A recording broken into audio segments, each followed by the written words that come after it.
lembra daquela festa onde você foi, que tinha um monte de gente e de você chamando mais amigos? Afinal, sempre cabe mais um, não é? Você também se lembra que, depois da festa, teve beijos nos pais, nos avós e abraços nos amigos? Pois é, um deles está agora na fila do hospital esperando uma vaga. Falta de ar. Valeu a pena? 3 ou 4 horas de diversão para colocar em risco a vida de uma pessoa? Tome cuidado, porque assim como o vírus, arrependimento também mata. Agroemar, trabalhando no mercado regional para oferecer o melhor aos seus clientes. A qualidade da linha de fertilizantes e adubos Agroemar proporciona à sua lavoura uma alta produtividade. Oferece sistema diferenciado de entregas, programadas de acordo com as necessidades do agricultor, evitando assim estocagem desnecessária. Colha mais e tenha bons lucros com os produtos Agroemar. O fertilizante na medida e na hora certa.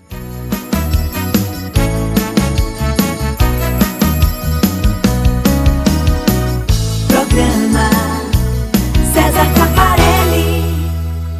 Oferecimento: Agroemar Fertilizantes e Sim Comerciários.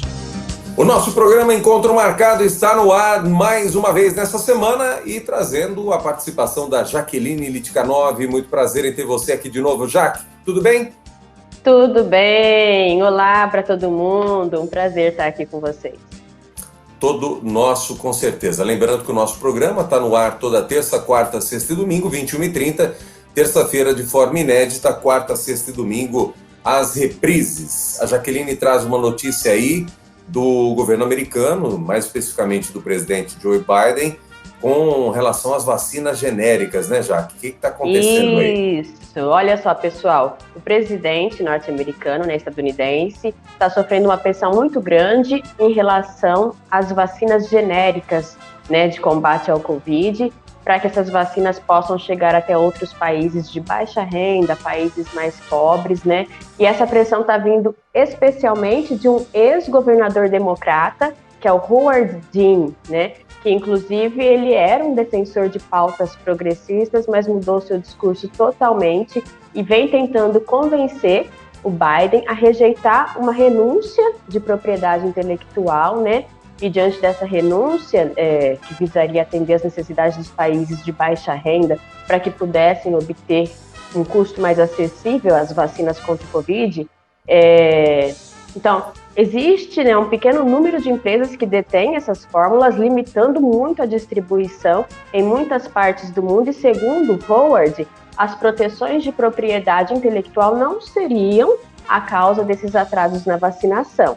Segundo ele, as empresas nunca investiriam centenas de milhões de dólares em pesquisa e desenvolvimento se os rivais, então ele coloca aí esses laboratórios genéricos como rivais dessas grandes empresas, se eles pudessem simplesmente copiar suas fórmulas de medicamento e fazer suas versões genéricas, né? Então, essa é a afirmação do Dean, né, a respeito de que... Mas é uma afirmação completamente falsa, né? Ele diz que a fabricação global de vacina já está plenamente estabelecida e não é o que acontece. A gente vê muitos países que ainda não estão conseguindo vacinar a sua população por conta do custo, né?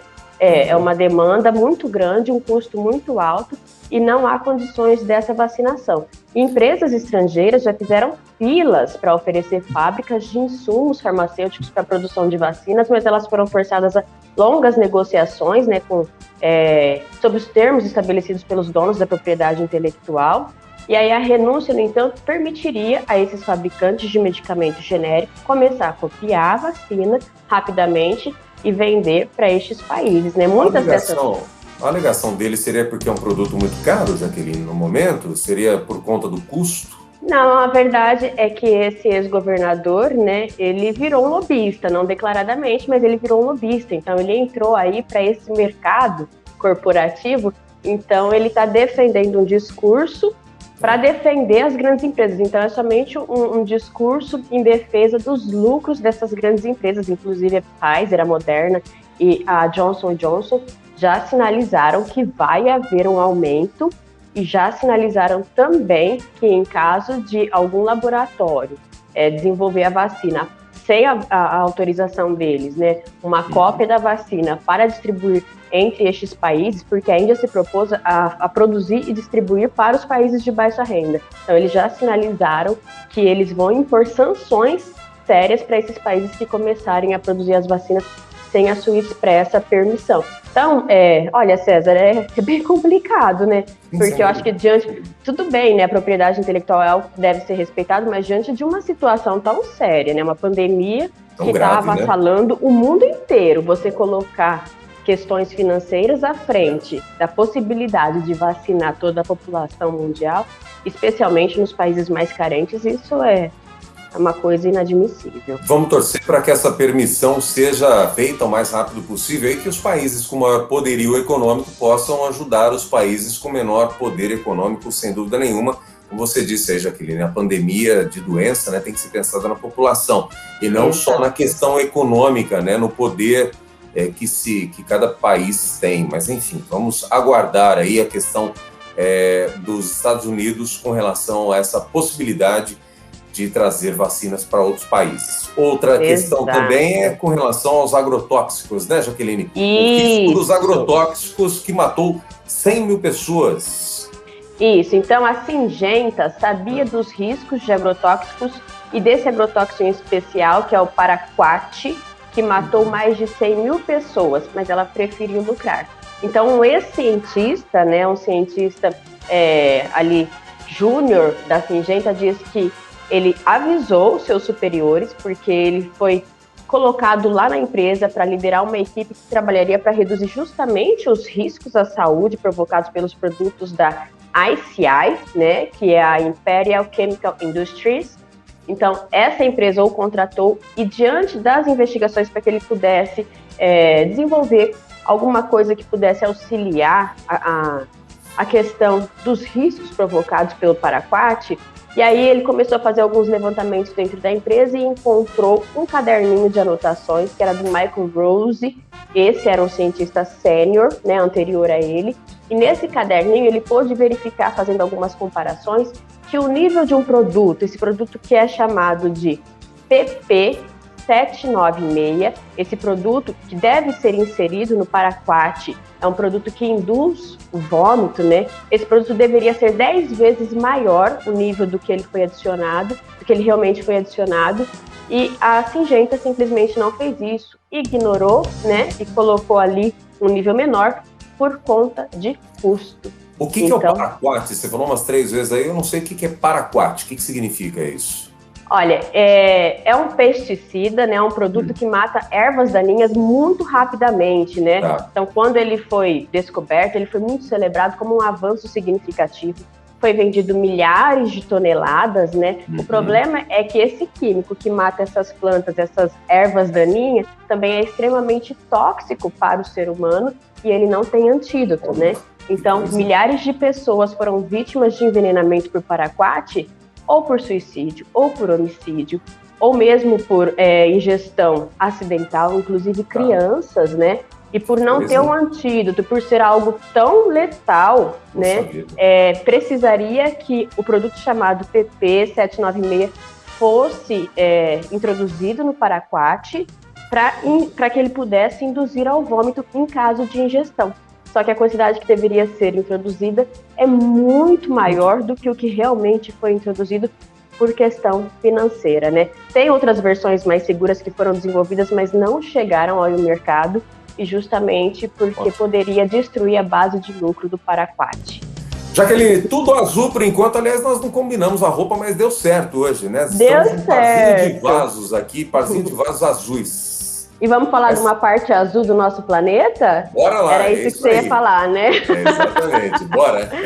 Olha só, não sei se você já ouviu falar, né? Muito se diz por aí que nós conhecemos muito mais do espaço do que dos próprios oceanos da Terra, né? Então, estima-se que mais de 80% dos oceanos ainda permaneçam inexplorados.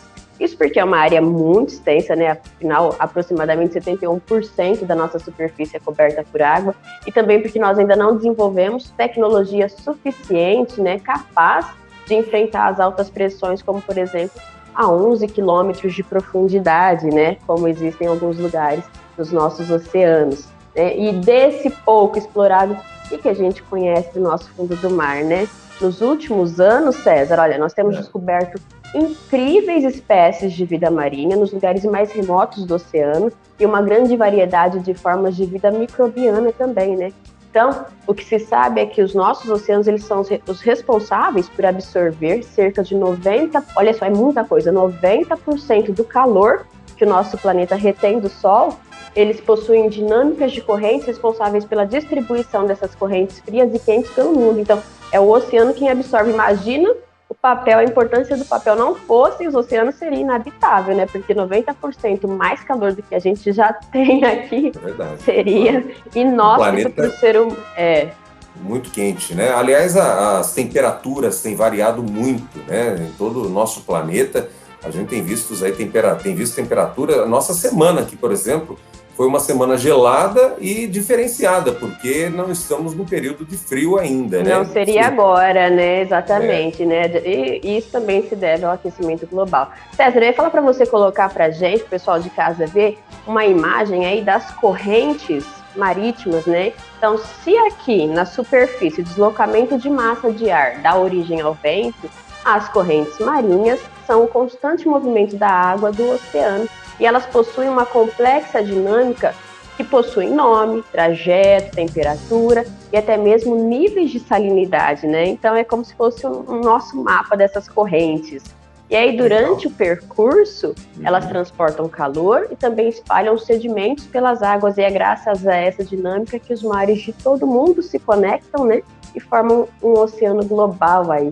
Essas águas que se movimentam predominantemente, né, tanto na direção horizontal quanto na vertical, e aí, dada essa corrente que vai na direção vertical, os afloramentos, né, quando o fluxo desce para maiores profundidades e sobe para a superfície, ele vem trazendo os nutrientes de lá do fundo, e aí vem propiciando uma maior quantidade de bioma, né, de vida, de tipos de vida. Não sei se você assistiu aquele filme Procurando Nemo, é de 2003, se não me engano, né?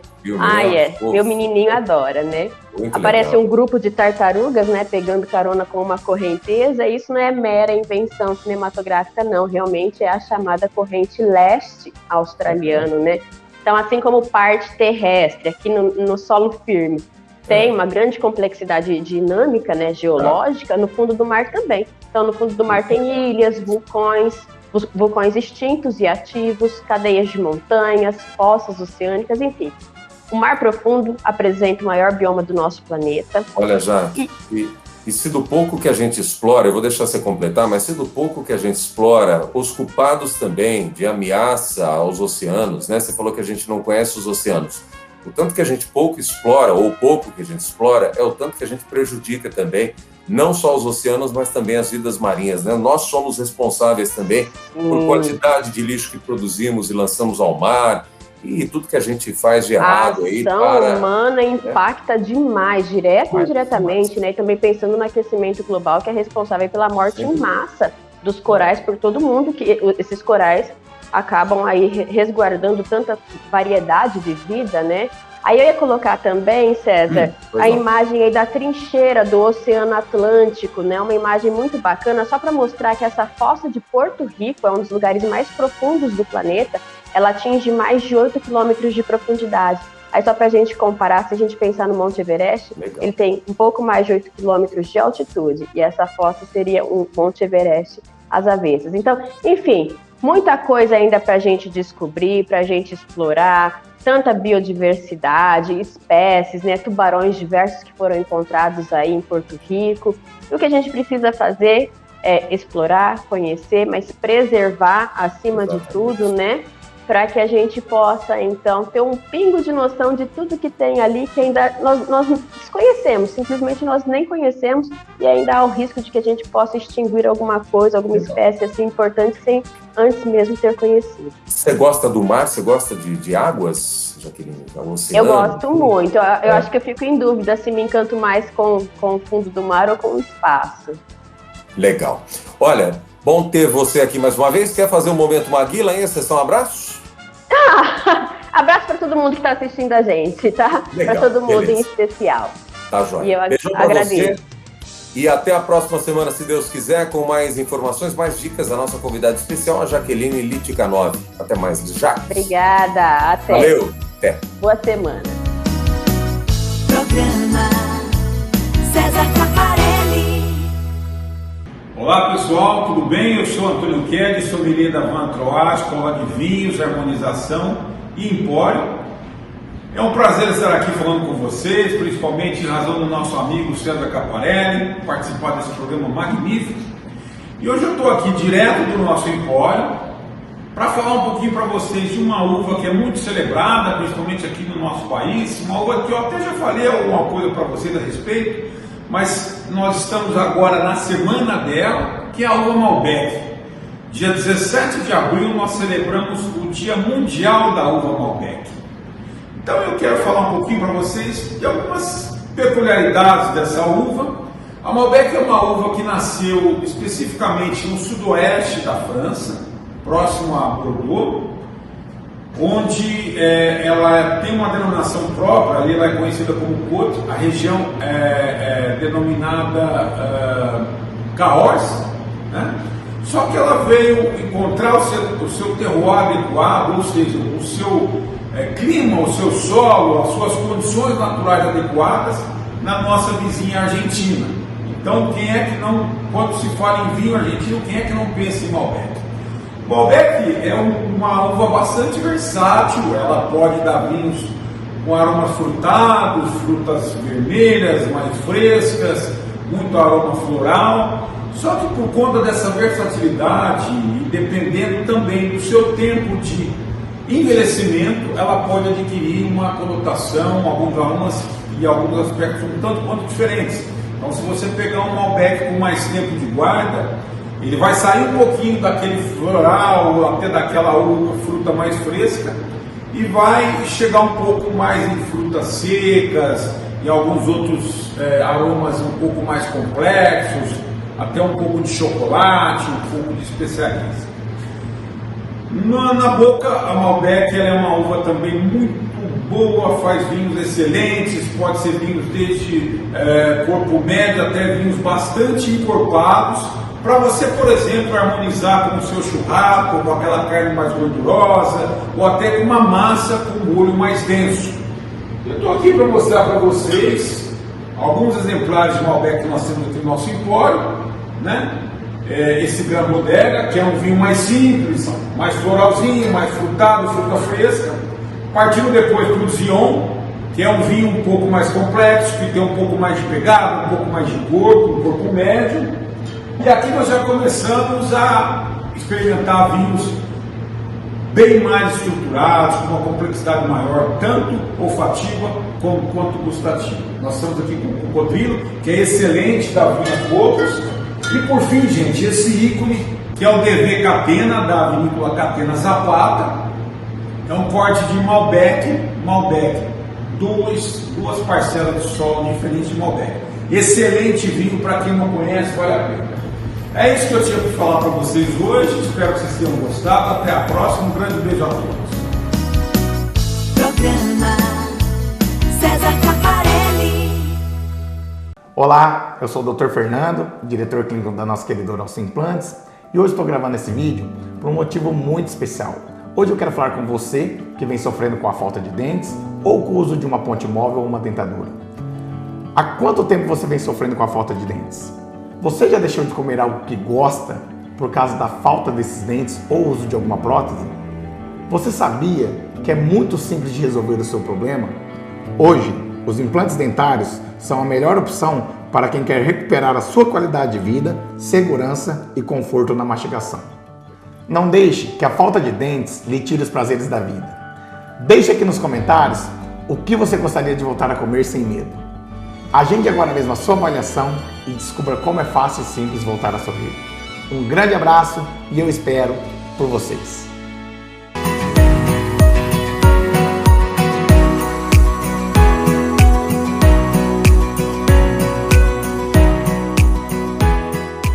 Agroemar, trabalhando no mercado regional para oferecer o melhor aos seus clientes. A qualidade da linha de fertilizantes e adubos Agroemar proporciona à sua lavoura uma alta produtividade. Oferece sistema diferenciado de entregas, programadas de acordo com as necessidades do agricultor, evitando assim estocagem desnecessária. Colha mais e tenha bons lucros com os produtos Agroemar. O fertilizante na medida e na hora certa. Programa César Caparelli. Bom, agora no programa a gente vai tirar várias dúvidas para você que tem dúvidas sobre cidadania. E a Aline Fortuna, advogada, está aqui com a gente agora. Doutora Aline, seja bem-vinda aqui no programa. Muito obrigado pela tua participação. Obrigada pelo convite, César, é um prazer. Bom, os pedidos de cidadania europeia acabaram triplicando nesse período de pandemia, doutora. Existe mesmo essa possibilidade de terem triplicado? Exatamente. Quando começou a pandemia, lá em meados de março do ano passado, eu até pensei que realmente as pessoas iam ficar desencorajadas em obter a cidadania. Pelo contrário, eu acredito, pela conversa que eu tenho com todos assim que me procuram, acredito que seja que as pessoas acabaram tendo mais tempo de olhar para si, de olhar para a família e ter aquele contato com a sua família, ligar para a tia, para a avó, e esses pedidos triplicaram. E me pergunto muito quais são as justificativas. São as mais variadas possíveis. Desde pessoas que querem mudar para a Europa em razão da estabilidade política, econômica, financeira, e sabendo que o euro, o poder de compra é maior do que o real, assim como o dólar também, o poder de compra é grande. Então as pessoas acabam tendo um bom custo de vida e acessível para todos. Então essas são as mais variadas justificativas. E por que as pessoas estão querendo tirar a cidadania? É só morar fora do país? O porquê de tirar a cidadania, no caso, europeia? Europeia, aliás, que engloba quantos países, doutora? A Europa, na realidade, a União Europeia engloba 27 países. Eram 28 com a saída da Inglaterra, ficaram 27 países. Então, são 27 países que a pessoa tem livre acesso ao obter a cidadania europeia. E também tem questões de facilidade para entrar em outros diversos países, quase 180 países que não exigem visto, como Estados Unidos. O brasileiro, hoje em dia, para ir para os Estados Unidos, precisa de um visto. O europeu, não. Ele basta apenas uma simples autorização online que ele preenche e, assim, tem acesso aos Estados Unidos. Quais são as justificativas? Hoje em dia, as pessoas entenderam muito a questão da cidadania, como eu bem digo, é um patrimônio que você deixa para os seus familiares. Como eu disse, todo esse leque de países que você tem livre acesso é uma chave, uma herança que você deixa para os seus filhos na questão de tanto residir. Muitas pessoas, sim, César, querem residir na Europa, outras não. Outras vão por conta mesmo da facilidade de poder se locomover, a viagem, questão no aeroporto, que você já não fica, quando você entra nos demais países, você não fica na fila para brasileiro. Quem viaja para os Estados Unidos ou para a Europa sabe bem o que eu estou falando. Você tem uma fila ali que você fica gente de tudo, quanto são lugares. De todos os países, não. Né? De todos os países. O europeu não acontece isso? Ele tem uma fila específica para o europeu, em razão dos tratados, né, que Estados Unidos e diversos países têm com a Europa. A assessoria é importante nesse sentido. Muitas pessoas acabam começando e largando no meio do caminho porque a documentação é muito extensa. Eu, no meu caso, eu poderia solicitar a italiana, pela minha bisavó, ou a portuguesa. Eu optei pela portuguesa em razão da facilidade. Por quê? A portuguesa, nesse quesito, acaba sendo um pouquinho mais fácil, porque a gente não tem tradução de documentos, o que a italiana exige. Em Portugal, os meus procedimentos são todos feitos em Portugal para celeridade, acaba sendo mais rápido. Como eu falei, consulados no Brasil sem condições.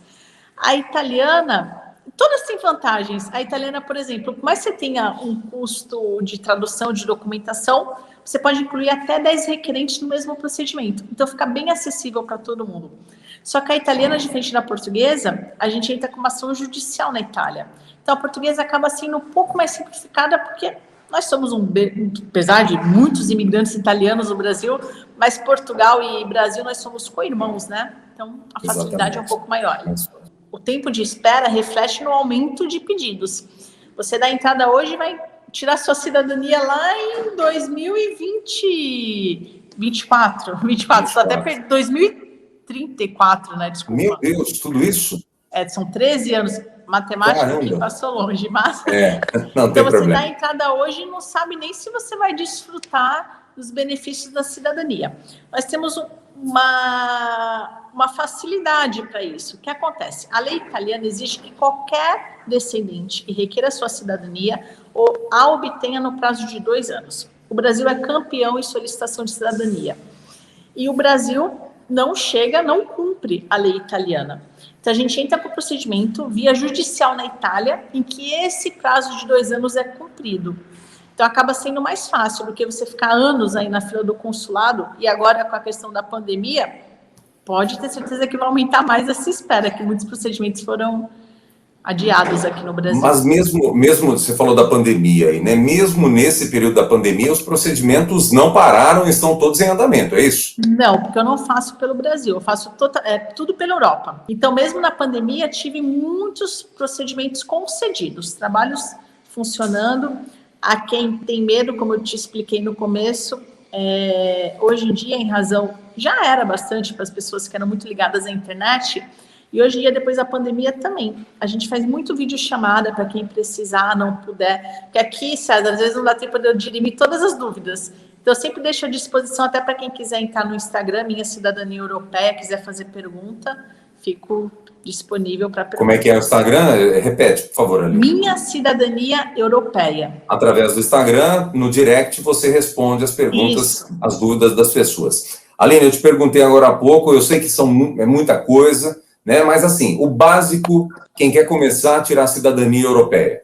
Quais são os documentos, o que precisa ter, além do sobrenome, lógico, né? Porque eu acho que o mais importante é isso, ou não? Não? Isso é uma falsa ideia que as pessoas têm. Para eu obter a cidadania, eu tenho que ter o sobrenome. Não precisa do sobrenome. A questão da cidadania ela é comprovada pelos laços sanguíneos. A Europa, né? Ela tem um critério laço sanguíneo. Então, quem tem o laço sanguíneo, na italiana independe, porque a italiana não tem limite de geração. Então, se você é descendente de italiano, por mais longe que seja, você pode obter a cidadania. E a gente comprova esse laço sanguíneo por meio de certidões de nascimento. A gente precisa saber quem é seu ascendente europeu. É meu avô? Então tá, vamos puxar a certidão de casamento do europeu ou de nascimento dos filhos. Vou trazer mais possibilidades aqui. Não dá tempo, é tanto assunto. Resgatar a história é uma delícia. O pessoal não sabe de onde veio, a gente consegue resgatar, as pessoas choram. E é um patrimônio realmente para os descendentes. Fico à disposição, quem tiver dúvida, pode me chamar. Nós vamos voltar a falar. Obrigado, viu? Obrigada. Até mais. Tchau. Tchau.